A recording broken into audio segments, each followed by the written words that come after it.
वक्तारमवतु अवतु माम् अवतु वक्तारम्। ॐ शान्ति शान्ति शान्तिः।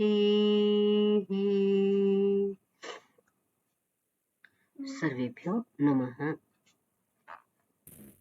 नमो नमः। सर्वेभ्यो नमो नमः। महोदय नमो नमः।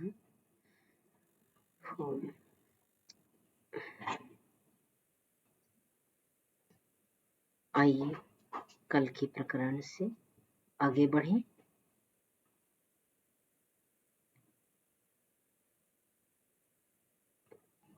कल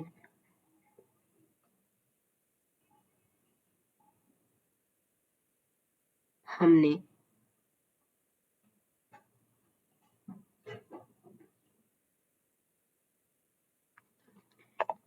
बहुत अच्छी चर्चा की थी। वह जो धर्म के 3 स्कंध हैं, यह प्रकरण हमने कल की कक्षा में देखा था। यह वस्तुतः ये जो हैं, इनका परिणाम सात्विकता है। सात्विक के ये परिणाम स्वरूप देखे जा रहे हैं। इसी प्रकरण को हमने जब दूसरे वचन में देखा तो उसमें इसको सार रूप में दिखा रहे हैं कि कैसे इसका सार यह है, इसका सार यह है। तो सार अर्थात परिणाम कह सकते हैं कि जो परिणाम हमें निकल के आ रहा है वह सार रूप है। तो इसको हम देख लेते हैं। उच्चारण कल की कक्षा में हो गया था। प्रजापति ही लोकान अभ्यतपत तेभ्यः अभितप्तेभ्यः त्रयी विद्या संप्रास्रवत्। प्रजापति परमात्मा ने लोकों के लिए तप किया। लोकान अभ्यतपत, लोकों को उत्पन्न करने के लिए तप किया। यह वेद से लेकर के सभी जो शास्त्र हैं, इनमें इस प्रकार का वर्णन आता है कि परम पिता परमात्मा को जब सृष्टि करने की इच्छा हुई, है ना, काम अभिजायत, उसमें इच्छा हुई, तो सृष्टि की कामना से परमपिता परमात्मा ने क्या किया? तप किया।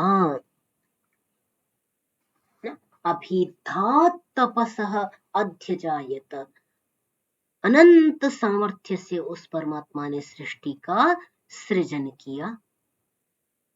नासदीय सूक्त में देखेंगे, सृष्टि प्रक्रिया को वर्णित करने वाला जो नासदीय सूक्त है, वहां भी इसी प्रकार आता है कि मनीषा मन से इच्छा की और फिर अब उसको तप किया और सृष्टि को आरंभ किया। तो परमात्मा ने अनंत सामर्थ्य के साथ इस सृष्टि का आरंभ किया। प्रजापति लोकान अभ्यतपत, प्रजापति परमात्मा ने लोकों को तपाया, तपस्या पूर्वक लोकों को प्रादुर्भूत किया। तेभ्यः अभितप्तेभ्यः त्रयी विद्या संप्रास्रवत्। उन लोकों को जब उनका तप किया, तेभ्याभितप्तेभ्यः जो तपे हुए थे उसको भी मथा या उसका भी जब चिंतन किया,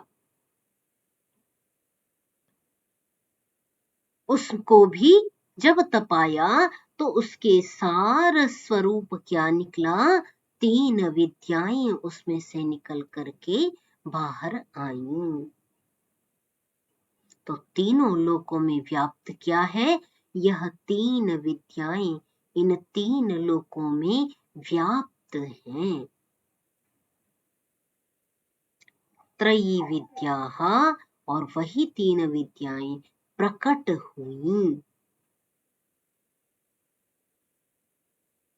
परमात्मा के सामर्थ्य से परमात्मा ने तीनों लोकों में उन 3 विद्याओं को ओतप्रोत कर दिया।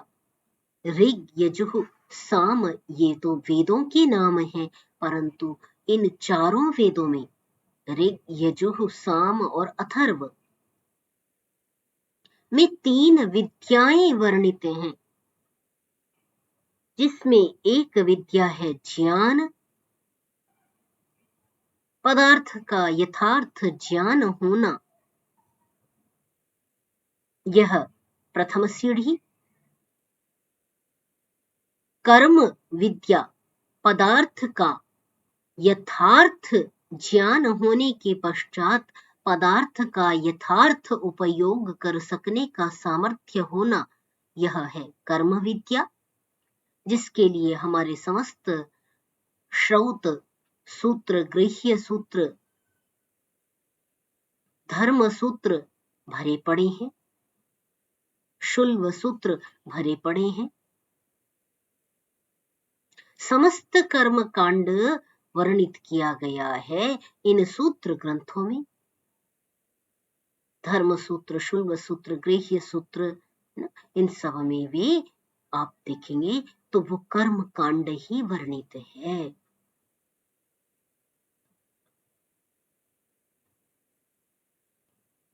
तो इस प्रकार यथार्थ ज्ञान से यथार्थ कर्म संपादित कर देना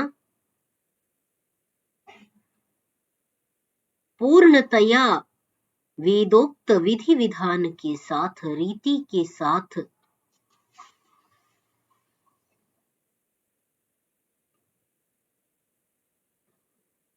पदार्थ का सही यथोचित उपयोग करना, प्रयोग करना, ये कर्म विद्या है। और अनंतर उपासना,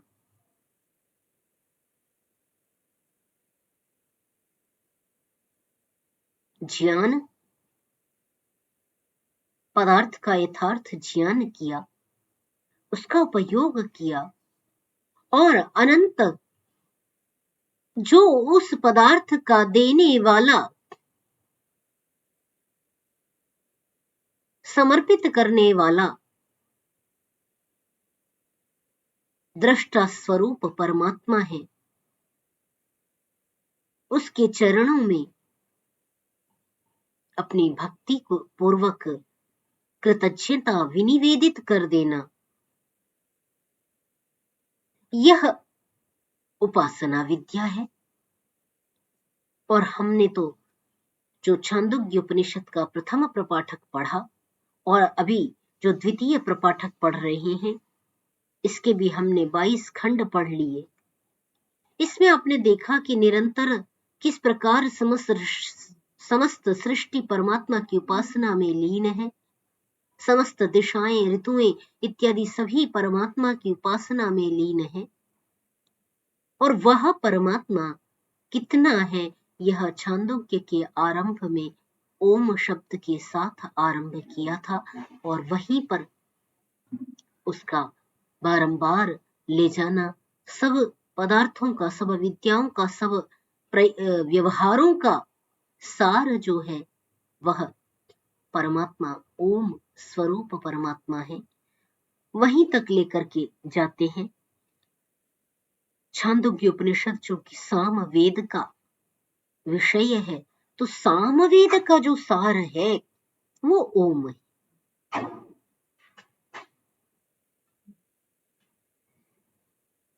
तो तीनों विद्याएं जो हैं वो प्रकट हुई। उन लोगों के तपह स्वरूप, तपह के परिणाम स्वरूप वो 3 विद्याएं प्रादुर्भूत हुई, प्रकट हुई।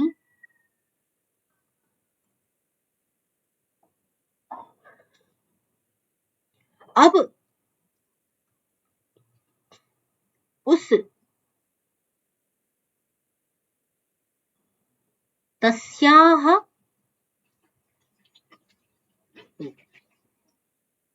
अभितप्तायाह, ताम अभ्युतपत, जो उनका भी जब अभितपन किया, जो 3 विद्याएं आई उनका भी अभ्यास पूर्वक पारायण किया, दर्शन किया, अर्थात उनके साथ भी जब तप किया, उसके मर्म को जानने की इच्छा की, सार को निचोड़ने की जब इच्छा की, तो उसमें से भी क्या प्रकट हुआ? कहा एतानि अक्षराणि संप्रास्रवन्त, उस त्रयी विद्या से जो तपाई हुई है, उसको तपाने के पश्चात जो परिणाम प्रकट हुआ,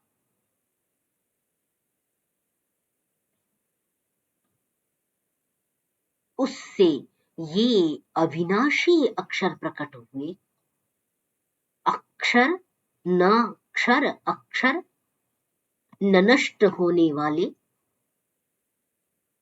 है ना, न क्षर, क्षर माने नष्ट हो जाना, और जो क्षरित न हो, कदापि क्षरित न होवे, ऐसे अक्षर ब्रह्म अविनाशी स्वरूप, तीनों लोकों के सार रूप परिणाम स्वरूप 3 अक्षर प्रकट हुए। भूः भुवः स्वः इति।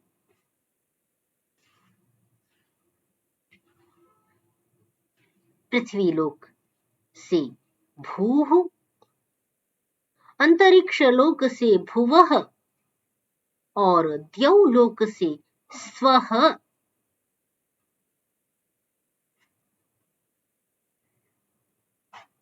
ये तीनों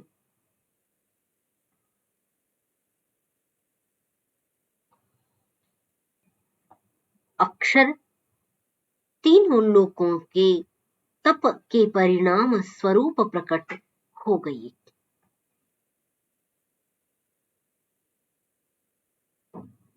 तो तीनों लोकों के विषय में यदि ज्ञान करना है, ओम भूः, ओम भुवः, ओम स्वः, इस प्रकार जप करें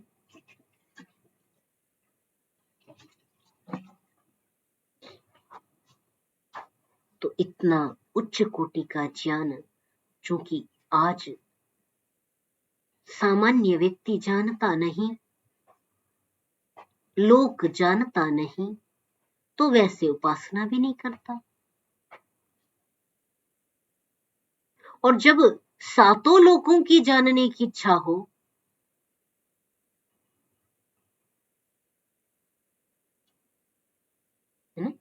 अवर और अधर,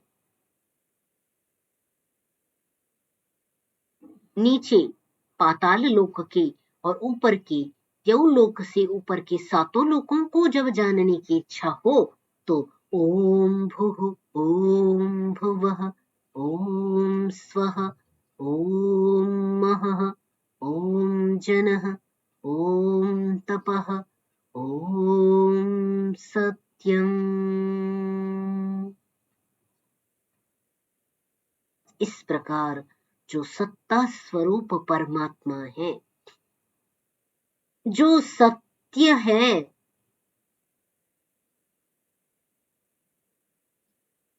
जो सत्तात्मक है,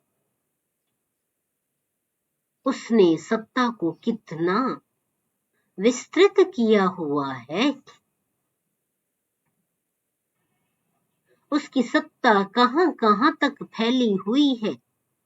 ऐसा नहीं है कि जैसा बिग बैंग सिद्धांत ने कह दिया कि गैलेक्सियां निरंतर एक दूसरे से दूर भागती जा रही है, निरंतर भागती जा रही।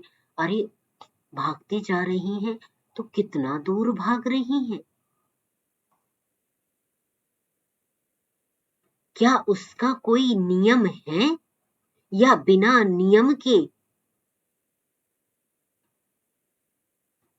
बिना किसी व्यवस्था के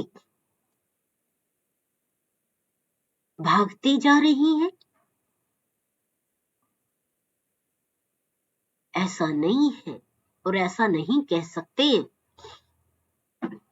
क्योंकि परमात्मा की नियम व्यवस्था में सभी ग्रह, उपग्रह, नक्षत्र, तारे सभी उसकी व्यवस्था में बंधे हुए हैं। ऐसे इस प्रकार ये भागने लग जाएं तो सूर्य अपने चक्र पर ही स्थिर न होवे।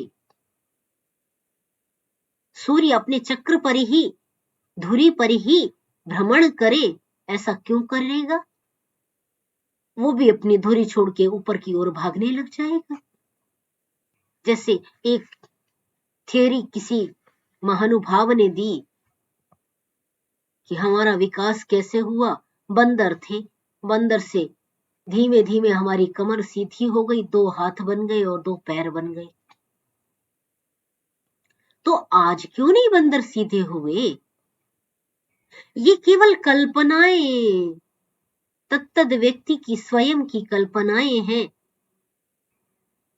जिनमें यथार्थ नहीं है।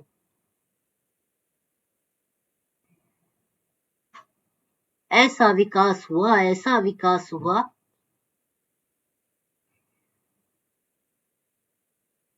इसे विकासवाद का सिद्धांत कहते हैं।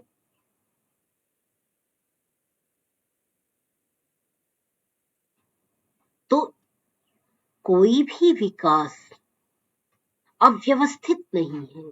ये प्रथम व्यवस्था सृष्टि नियम में वर्तमान है। अरे हम तो प्रतिदिन यही प्रार्थना करते हैं कि हम भी कैसे नियम में बरते। स्वस्ति पंथाम अनुचरेम सूर्य चंद्रमसाविव। जैसे वो नियम में, सूर्य और चंद्र नियम में वर्तमान रहते हैं, वो ऊपर ऊपर भागने के चक्कर में एक दूसरे से टकराते नहीं हैं। सूर्य चंद्रमसाविव, सूर्य और चंद्रमा के समान नियम में हम भी बरते, हम भी गति करें। परमात्मा का समस्त ब्रह्मांड नियम में बरत रहा है।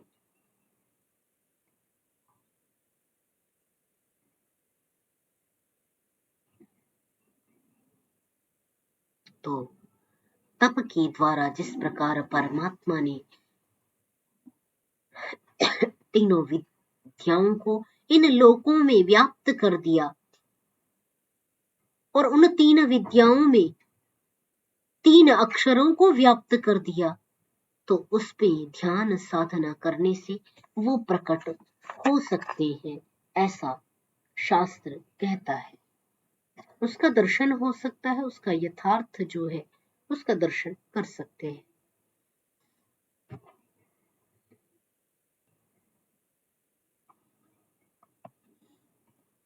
इतना स्पष्ट है? यहाँ कोई प्रश्न है, जिज्ञासा है, विचार है तो रख ले।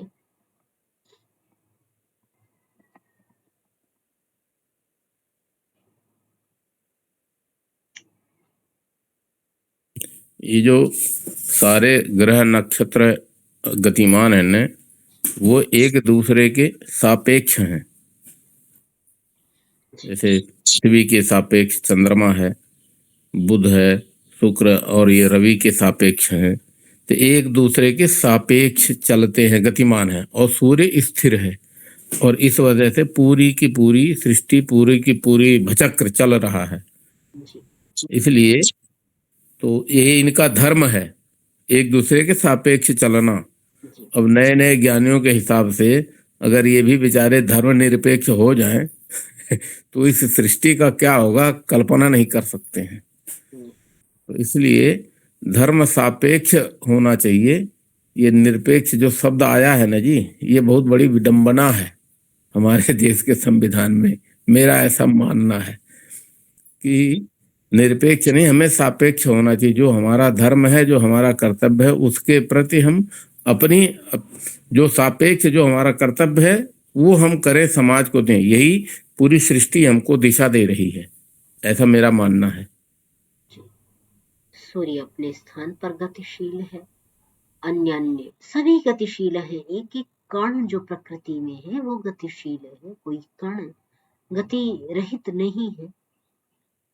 जो हमें जड़ जगत दृश्यमान है उसमें भी गति है। यदि उसमें भी गति न हो तो जो भवन 1000 वर्ष पहले बनाए गए वो फिर टूटे नहीं, वैसे ही सर्वदा सदा सर्वदा बने रहे। तो जो दिखने वाली नहीं है परंतु सब में गति विद्यमान है। तो इसमें सूर्य भी अपने स्थान पर गतिशील है। अन्य गतिशीलता और परिवर्तन प्रकृति का ही नियम है जी। पूरी कायनात, पूरी भचक्र, पूरा जोडियक जो है ना वो गतिशील है, लेकिन एक दूसरे के सापेक्ष हैं। उनकी अपनी अपनी सापेक्षताएं हैं जी। वो एक दूसरे से सापेक्षताएं हैं, वो जरूर है उसमें कि किसके सापेक्ष कौन कितना वो तय है। और उसी हिसाब से जैसे पौधा बढ़ रहा है तो उसकी अपनी सापेक्ष गति है। तो कब रोशनी पाएगा, कब हवा लेगा, कितनी मिट्टी का लेगा और कैसे कैसे वो और बढ़ेगा, तो उनकी अपनी सापेक्ष गति है। कुछ पौधे ज्यादा बड़े हो जाते हैं, कुछ छोटे रह जाते हैं, सबकी अपनी अपनी गतियां हैं। कहने का मतलब ये है कि सबका वही और वही धर्म है जो मुझे जान पड़ता है। वही धर्म है कि एक दूसरे के सापेक्ष जो हमारे हिस्से का हम अपना करें, दूसरे में ताक झांक ना करें। ये थोड़ा सा ठीक है। तानि अभ्युत्पत्तेभ्यः अभितप्तेभ्यः ओंकारः संप्रास्रवत्। अब सार जिस प्रकार क्रमशः वर्णित कर रहे हैं, लोगों को एक शब्द में प्राणियों का मार्गदर्शन कर रहे हैं कि किस प्रकार बिलोते बिलोते, तपते तपते एक प्रयोजन पर, एक परिणाम पर, एक निष्कर्ष पर आना होता है। वह निष्कर्ष क्या है? तो इतना बिलो कि मक्खन उस प्रकार निकल एकजुट होकर के एक बन करके निकल आए, एक हो जाए। वैसे ही सृष्टि का दर्शन करने के लिए तप करते करते इतना बिलो कि वो जो 3 अक्षर हैं, उन 3 के तप के परिणाम स्वरूप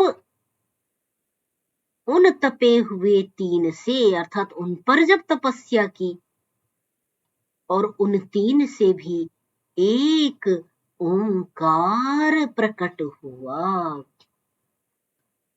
तद्यथा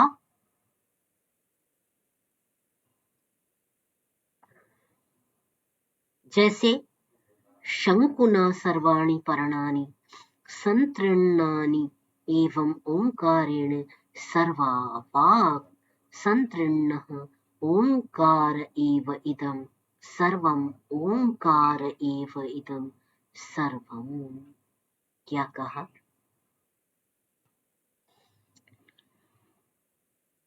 जो कैसे कहा, कैसे ओंकार इस समस्त ब्रह्मांड में व्याप्त है और वो दर्शन कैसे होगा? तो स्थूल से सूक्ष्म की ओर ले जा रहे हैं।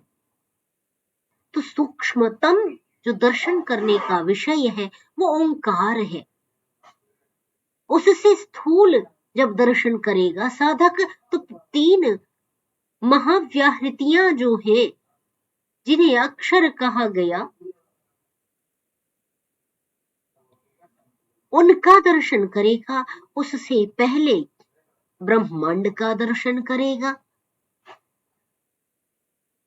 ब्रह्मांड से जो विद्याएं हैं उस ज्ञान का अर्जन करेगा।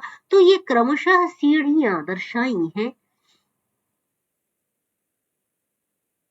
कः शंकुना सर्वाणि पर्णानि संतृणानि, जैसे जैसे सभी पत्तों में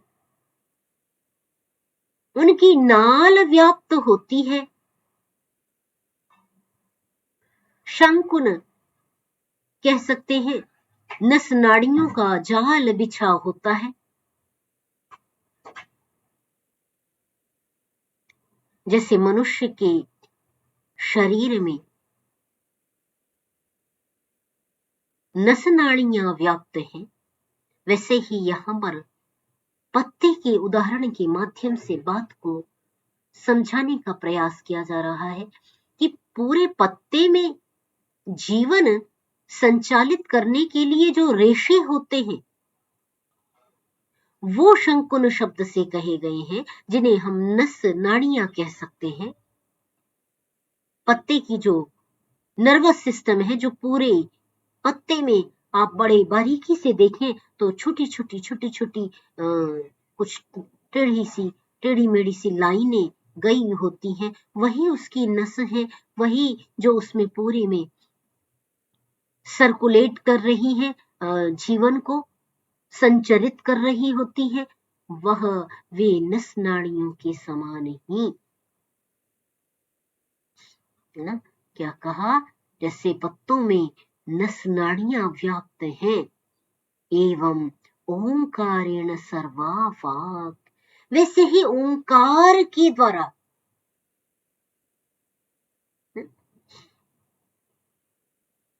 नस नाड़ियों के माध्यम से जो पदार्थ सब में व्याप्त होता है वो एक होता है। तो वैसे ही कहा कि वाणी में ओम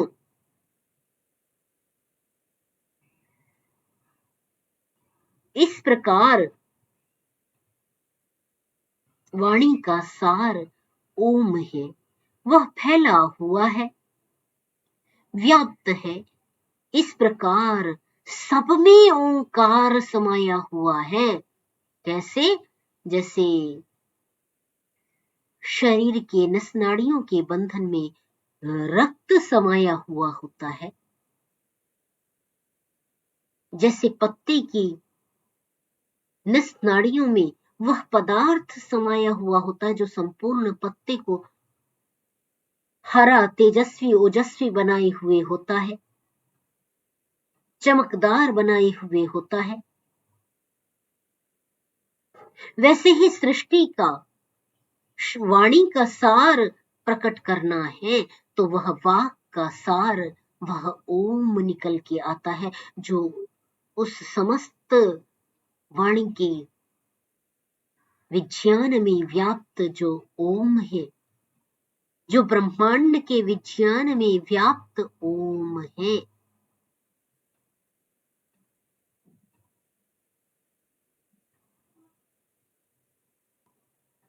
वह इस समस्त ब्रह्मांड में समाया हुआ है।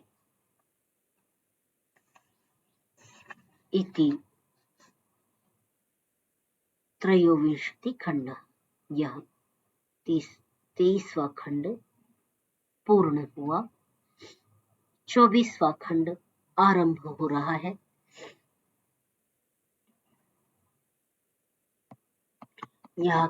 यहाँ तक किसी ने कोई प्रश्न रखना हो तो रख सकते हैं, अन्यथा फिर हम आगे बढ़ेंगे।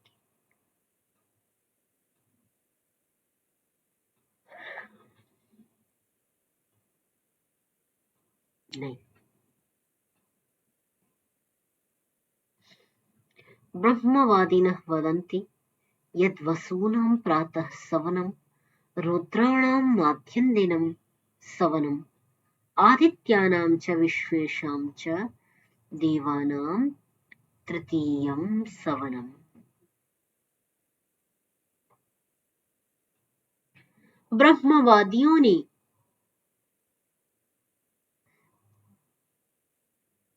दिन का जो समय है, कालखंड है, उसको 3 भागों में विभाजित किया, प्रातः, मध्यम दिन और तृतीय सवन। ब्रह्मवादी कहते हैं जो वसाने वाले हैं, जो वसु हैं, उनका प्रातः सवन होता है, अर्थात जो बसाने वाले 8 वसु हैं, उन 8 वसुओं को प्रातः काल अभ्यास पूर्वक साधे, प्राणायाम पूर्वक साधे, जिससे कि उत्तम स्वास्थ्य होकर के ध्यान, साधना आदि में मन लगा रहे।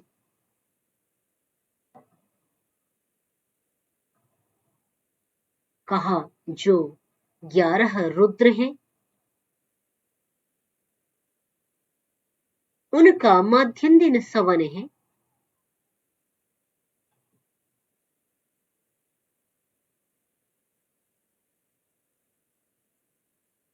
तो 11 रुद्रों को मध्यम दिन सवन, मध्य दिन में इस प्रकार साधे कि जिससे मनुष्य का स्वास्थ्य, जीवन उत्तम बना रहे। यह हमने पहले भी अपने नोटबुक में नोट किए थे कि 8 वसु कौन है, 11 रुद्र कौन है और 12 आदित्य कौन से हैं।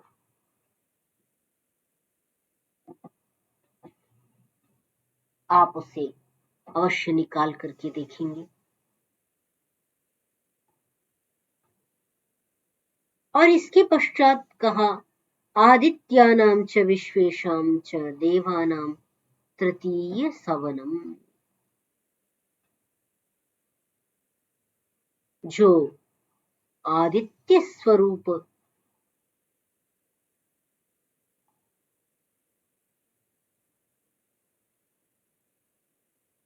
तृतीय सवन का कारण है, समस्त देव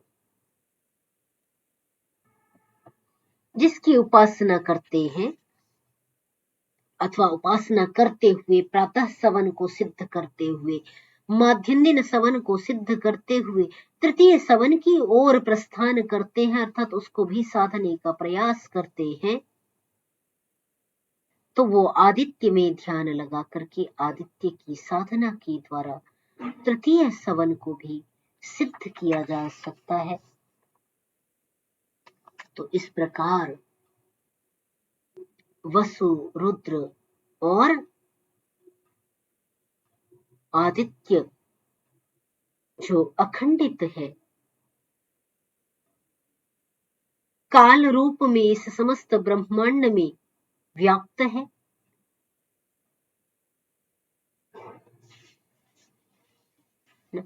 तो इस प्रकार जो साधक साधना के चरम स्तर तक जाना चाहे, उसके ये स्टेप्स यहाँ पर बताए गए हैं, किस प्रकार वह स्थूल से सूक्ष्म की ओर बढ़े, इसकी चर्चा भी इसमें की गई है।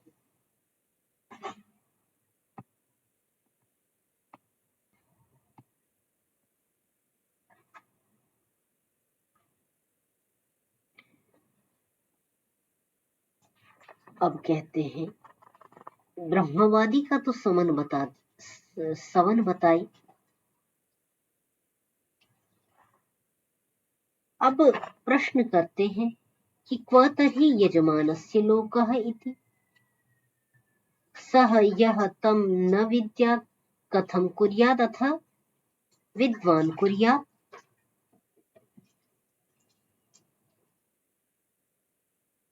कः क्व तर्हि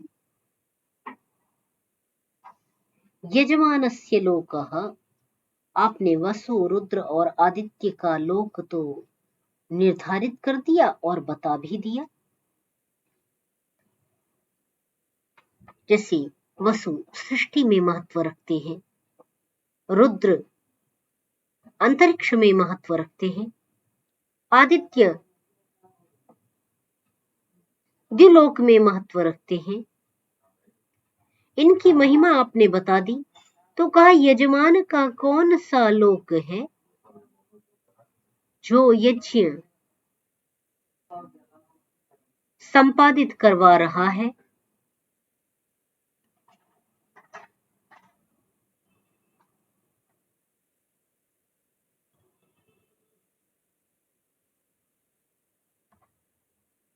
तो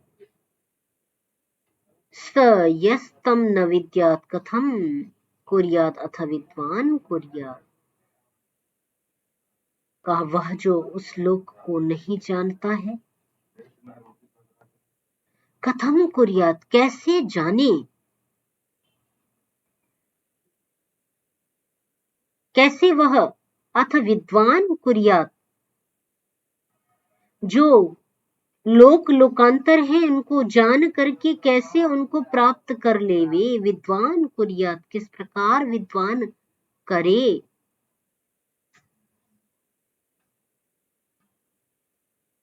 ठीक है, तो इस प्रकार की यह चर्चा इसमें चल रही है।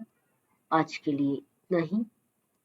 यहाँ आपका कोई प्रश्न है तो पूछ लें, इसको कल हम आगे कंटिन्यू करेंगे।